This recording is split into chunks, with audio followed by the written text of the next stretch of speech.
we interact with fluids every day, but probably don't think much about them. Right. It's like, we drink them, we breathe them, they make up the weather. Yeah, and they're also like crucial in a lot of technology. Oh, absolutely. From, simple things like plumbing to complex systems like airplanes. Exactly. So today we're going to do a deep dive into the world of fluids, or more specifically, fluid mechanics. That sounds like fun. And we'll be drawing on this chapter on fluids to guide our conversation. All right. Sounds good. So what exactly are we going to cover? Well, we're going to cover the essentials of how fluids behave, both when they're at rest and when they're in motion. So fluid statics and fluid dynamics. You got it. And along the way, we'll be exploring some key concepts like density, pressure, buoyant force. Oh, and laminar and turbulent flow. Yep, those two. And we'll also touch on how flow speed changes in tubes and, of course, the famous Bernoulli's equation. All right, so let's get started with the basics. What exactly is a fluid? Well, it's anything that can flow and take the shape of its container. Okay, so both liquids and gases. Right. But, of course, liquids and gases behave a bit differently. Yeah, that's true. Liquids tend to maintain a pretty consistent volume, right? Like if you pour a liter of, I don't know, juice into a different container, you still have a liter of juice. Exactly. But gases can expand or compress to fill whatever space they're in. Like a balloon, you can squeeze it and the air inside gets compressed. Yep, that's a good example. And that difference in behavior comes down to how their molecules interact. So in liquids, the molecules are kind of like closer together and attract each other more strongly. Yeah, you could say that. They have stronger cohesion. In gases, the molecules are much farther apart and don't really interact much. Okay, that makes sense. So let's talk about density now. Okay, so density is basically how much mass is packed into a given volume. Like how much stuff is crammed into a certain amount of space. Right. And it's represented by the Greek letter rho. Rho. Got it. And does the density of something change if you have more of it? No, the density of material is an inherent property. So like a small block of gold and a big block of gold have the same density. Exactly, because it's the ratio of mass to volume that matters. That makes sense. And what are the units for density? The SI unit is kilograms per cubic meter, or kilogram nu. Okay. And what about some examples? Like what's the density of air compared to, say, water? Well, the density of air is about 1.2 kg at sea level. Water is much denser, around 1,000 km. Wow, that's a huge difference. Yeah, and that's why, a boat can float on water, but not on air. Right. And there's some materials that are even denser than water, right? Like metals. Oh, yeah, for sure. Like lead has a density of over 11,000 km. And I remember reading about osmium, which is incredibly dense. Oh, yeah. Osmium is like the champion of density. It's got a density of around 22,500 km. So is there anything denser than osmium? Well, in the universe, yes. There are things like white dwarf stars and neutron stars. And those are like super dense. Super dense is an understatement. White dwarfs can have densities of 10 to the 10th power kilogm. And neutron stars are even crazier, like 10 to the 18th power kilogm. That's mind-boggling. Yeah. It really puts things into perspective. So the material also talks about specific gravity or relative density. What's that all about? Specific gravity is just a way to compare the density of something to the density of water. So it's like a ratio. Yeah, exactly. And it doesn't have any units because it's just a comparison. Okay. And why is relative density a better term? Well, because it makes it clear that we're just comparing densities, not taking gravity into account. Got it. So can the density of a material change? Yes, it can change with temperature and pressure. So like heating something up usually makes it less dense. Right, because the molecules move around more and spread out. And increasing the pressure makes it more dense. Yeah, because you're squeezing the molecules closer together. Okay, that makes sense. And there was this interesting example in the material about the weight of air in a room. Oh, yeah. Example 12.1. That one was pretty surprising. Yeah, it turns out the air in a typical living room can weigh like 700 newtons. Which is roughly the weight of a person. Yeah, it's crazy to think about all that weight just floating around us. And then they compared it to the weight of water if you fill the same room with water. And that was like 60 tons. Yeah, something like that. It really shows you how much denser water is compared to air. Okay, so we've talked about density. Let's move on to pressure. All right, pressure. So basically, when a fluid is in contact with a surface, It exerts a force on that surface. And that force is always perpendicular to the surface, right? Exactly. And pressure is just a way to measure how much force is acting on a given area. Right. It's force per unit area. So, like, if you have the same force acting on a smaller area, the pressure is higher. Yeah, that's the basic idea. Jared, what are the units for pressure? The standard unit is the Pascal, Pa, which is 1 Newton per square meter. Okay. And we often hear about atmospheric pressure. What is that exactly? Atmospheric pressure is just the pressure exerted by the air around us. Because of the weight of all the air above us, right? Exactly. And it's surprisingly strong. How strong? Well, at sea level, it's about 101,325 pascals. That's a big number. It is. It's also equivalent to about 14.7 pounds per square inch. So that's a lot of force acting on everything all the time. It is, but luckily we don't usually notice it because it's acting on us from all sides. And there's also usually an equal pressure pushing back from the inside. Right, like in our lungs or in a sealed container. So it's important to distinguish between pressure and force, right? Oh, absolutely. They're related, but they're not the same thing. Pressure is like how spread out the force is. Yeah, you could say that. And pressure doesn't have a specific direction, while force does. Okay, that makes sense. Now, what about how pressure changes with depth in a fluid? Well, the deeper you go, the higher the pressure. Because there's more fluid above you pushing down. Right. And we can actually calculate that pressure difference using a formula. Let's hear it.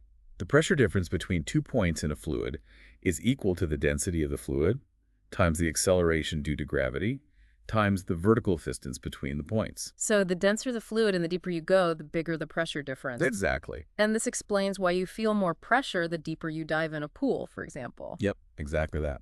And speaking of pressure and depth, the material had this example about the force of air on a room's floor. Oh yeah, example Ah. 12.2. That one was pretty eye-opening. It said that the downward force on the floor due to air pressure in a typical living room is like 230 tons. I know, it's crazy, right? Like, how is the floor even holding up? Well, the key is that there's an equal upward force from the air pressure below the floor. So it's balanced. Exactly. And that's why we don't see floors collapsing all the time. Good thing, too.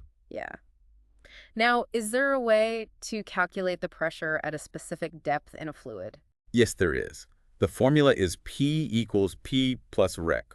Okay, so P is the pressure at the depth, HP is the pressure at the surface, rec is the density, G is gravity, and H is the depth. I got it. And this formula tells us that the pressure at any 2 points at the same depth is the same, right? Yes, as long as the fluid is at rest and the points are at the same horizontal level. Okay, that makes sense. And this leads us to Pascal's law, which sounds pretty important. It is a big one. Pascal's law says that any pressure applied to a confined fluid is transmitted equally throughout the fluid. So if you push on one part of the fluid, the pressure increases everywhere in the fluid. Exactly. And this principle is used in a lot of applications, like hydraulic lifts, right? Absolutely. A hydraulic lift uses Pascal's law to multiply force. How does that work? Well, you apply a small force to a small piston, which creates pressure in the fluid. And because of Pascal's law, that pressure is transmitted to a larger piston. Right. And since pressure is force per unit area, a larger area means a larger force. So you can lift a heavy object with a relatively small force. Exactly. It's a very clever application of Pascal's law. Now, earlier we talked about how density can change with temperature and pressure. Does that affect our calculations? Well, for liquids, we can usually assume the density is constant because they're pretty incompressible. But for gases, it's a different story, right? Yeah, the density of a gas can change significantly if the pressure or temperature changes a lot. So like if you're dealing with air at high altitudes, you'd have to take that into account. Right. The simple formula for pressure at a depth wouldn't be very accurate in that case. Okay, let's clarify the difference between absolute pressure and gauge pressure. All right, so absolute pressure is the total pressure at a point, including atmospheric pressure. And gauge pressure is just the pressure above atmospheric pressure. Exactly. It's like the difference between the pressure inside a tire and the pressure outside. So when you check your tire pressure, you're actually measuring gauge pressure. Right. Most pressure gauges measure gauge pressure. Got it. Now, how do we actually measure pressure? Well, there are a few different ways. One common instrument is the open tube manometer. And that's like a U-shaped tube with some liquid in it, right? Yep. One end is connected to the system you want to measure, and the other end is open to the air. And the difference in height between the liquid levels and the two arms tells you the pressure? Exactly. The higher the pressure, the bigger the difference in height. Okay, that's pretty straightforward. And what about measuring atmospheric pressure? For that, we use a barometer. And a barometer is basically a manometer with one end sealed. Yeah, you could say that. And it's usually filled with mercury. And the height of the mercury column tells you the atmospheric pressure. Right. Standard atmospheric pressure supports a column of mercury about 760 millimeters high. That's where the unit torr comes from, right? Yep, 1 torr is equal to 1 millimeter of mercury. Okay, that's interesting. The material also has an example about measuring pressure at the bottom of a water tank. Oh yeah, example 12.3. That one shows the difference between absolute pressure and gauge pressure. So at the bottom of the tank, the absolute pressure was higher than the gauge pressure. Right, because the absolute pressure includes the atmospheric pressure pushing down on the surface of the water. Got it. And are there other types of pressure gauges besides manometers and barometers? Oh yeah, there are a bunch of different types. Like Borden gauges use a coiled tube that changes shape as the pressure changes. Okay, and those are more common in modern applications. Yeah, they're often more practical than manometers. Got it. Now, there's another example with two fluids in a manometer. What was the key takeaway from that one? Example 12.4. Yeah, that one. That example showed that the pressure at the same horizontal level in a connected system of fluids is the same. So even if the fluids have different densities, the pressure at the same level is equal. Exactly. It's an important concept to remember. Okay, I'll keep that in mind. And there was a question about a mercury barometer being moved from a cold place to a hot place. Oh yeah, the one about how the density of mercury changes with temperature. Right. So if the barometer reading stayed the same, even though the mercury expanded, what does that mean? It means the atmospheric pressure must have changed to compensate for the change in density. Okay, so the pressure must have decreased to match the lower density of the mercury. Exactly. It's a good example of how temperature can affect pressure measurements. All right, we've covered a lot of ground with fluid statics. Let's dive into fluid dynamics now. All right, fluids in motion. This is where things get really interesting. And probably more complex, right? Yeah, real-world fluid flow can be pretty chaotic. But we can start with some simplifying assumptions, right? Like the idea of an ideal fluid. Exactly. An ideal fluid is incompressible and has no viscosity. So its density doesn't change and it flows without any internal friction. Right. And while no real fluid is perfectly ideal, it's a useful starting point. Okay, and the material talks about flow lines and flow tubes. What are those? Flow lines are just imaginary lines that show the paths of individual fluid particles. So, like, if you could track a single molecule of water as it flows, that would be its flow line. Yeah, that's the idea. And a flow tube is just a bundle of flow lines. Right. It's like an imaginary tube that contains a certain portion of the fluid. Okay, and why are those concepts useful? They help us visualize and analyze fluid flow, especially in steady flow, where the flow lines don't change over time. And we also have these two types of flow, laminar and turbulent. Right. Laminar flow is smooth and orderly, like water flowing slowly in a straight pipe. And turbulent flow is chaotic and unpredictable, like rapids in a river. Exactly. And one of the key principles in fluid dynamics is the continuity equation, right? Right. The continuity equation is all about conservation of mass. It says that the mass flow rate is constant along a flow tube. So the amount of fluid passing a given point per unit time is always the same. Exactly. And for an incompressible fluid, that means the product of the cross-sectional area and the flow speed is constant. So if the pipe gets narrower, the fluid has to speed up to maintain the same flow rate. Exactly. It's like when you put your thumb over the end of a hose. The water comes out faster because the area is smaller. Right. And there's an example in the material about oil flowing through pipes of different diameters. Example 12.6. That one shows how the flow speed changes when the pipe diameter changes. Yep. And it illustrates the continuity equation in action. Okay, and there's also this analogy with cars on a highway. Oh yeah, that one's a good way to visualize the difference between compressible and incompressible flow. So cars are more like a compressible fluid because they can change their spacing and speed. Right. Unlike an ideal incompressible fluid, which can't really be compressed. Okay, now let's get to Bernoulli's equation. This seems like a big one. It is a big one. It's a fundamental equation that relates pressure, speed, and height in a flowing fluid. And it basically says that when the speed of a fluid increases, the pressure decreases, and vice versa. Right. And it's based on the principle of conservation of energy. So the energy in a fluid is split between pressure energy, kinetic energy, and potential energy. Exactly. And as the fluid flows, the energy can be converted between those different forms. And the derivation of Bernoulli's equation uses the work energy theorem, right? Yeah, it basically looks at the work done on a small segment of fluid as it moves along a flow tube. Okay. And it turns out that the work done is equal to the change in the segment's total mechanical energy, Right. And that leads to Bernoulli's equation. which is Pier plus 12 plus Rogue plus 12 plus Rogue. You got it. And this equation only applies to ideal fluids. Right. It assumes the fluid is incompressible, the flow is steady, and there's no viscosity. So in real-world situations, we have to be careful about when we can use Bernoulli's equation. Exactly. It's a good approximation for many cases, but it doesn't always hold true. Okay, and the material has this cool example about giraffes and blood pressure. Oh yeah, that one's a classic. It shows how Bernoulli's principle can help explain why giraffes need such high blood pressure. Because their hearts have to pump blood all the way up to their brains, which are several feet higher. Right. And according to Bernoulli's equation, the pressure decreases as the blood flows upward against gravity. So the heart has to generate a much higher pressure to compensate for that? Exactly. It's a fascinating example of how physics plays a role in biology. Okay, and what about the problem-solving strategy for Bernoulli's equation? Well, the key is to be systematic. First, you identify the 2 points you're interested in. And then you define a coordinate system and list all the knowns and unknowns at each point. Right. And you might also need to use the continuity equation to relate the flow speeds at the 2 points. And finally, you solve for the unknown and check if the answer makes sense. Exactly. It's all about breaking down the problem into manageable steps. Okay, and there's an example about water pressure in a home. Example 12.7. Yeah. Yep. Yeah.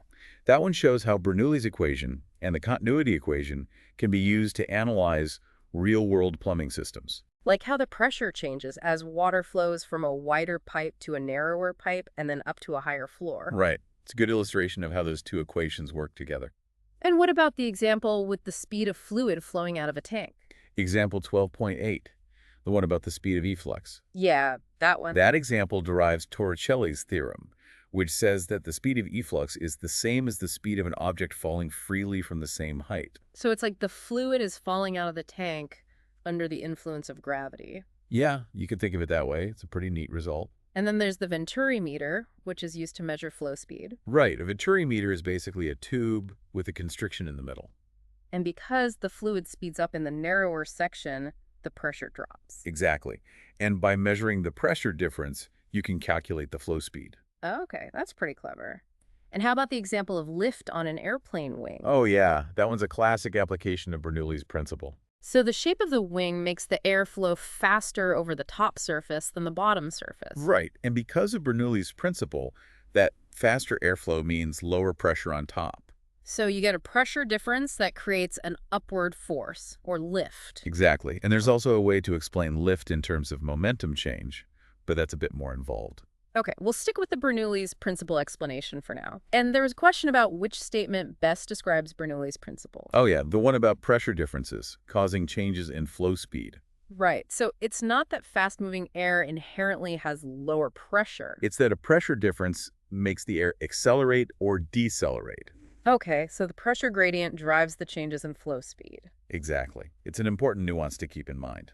All right, so we've explored ideal fluids, but now we have to talk about viscosity and turbulence. Yeah, those are the realities of real-world fluid flow. Viscosity is basically the internal friction in a fluid, right? Right. It's a measure of how much the fluid resists flowing.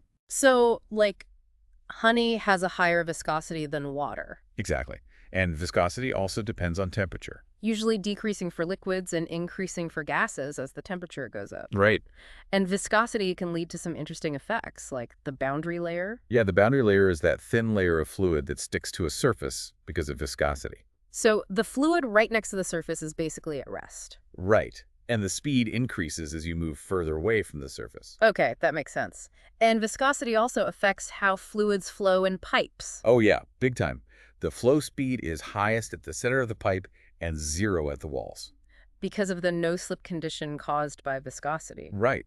And that means you need a pressure difference to keep the fluid flowing through the pipe. And that pressure difference is strongly dependent on the pipe's radius. Yeah, even a small change in radius can have a big effect on the pressure. So if an artery narrows, for example, the blood pressure has to increase to maintain the same flow rate. Exactly. That's why blockages in arteries can be so dangerous. Okay, now let's talk about turbulence. Turbulence is Basically, chaotic, unpredictable flow. And it happens when the flow speed gets too high, right? Right. At a certain critical speed, the flow becomes unstable. And Bernoulli's equation doesn't really apply in turbulent flow. Right, because it assumes steady flow, and turbulent flow is anything but steady. And the onset of turbulence also depends on viscosity. Right.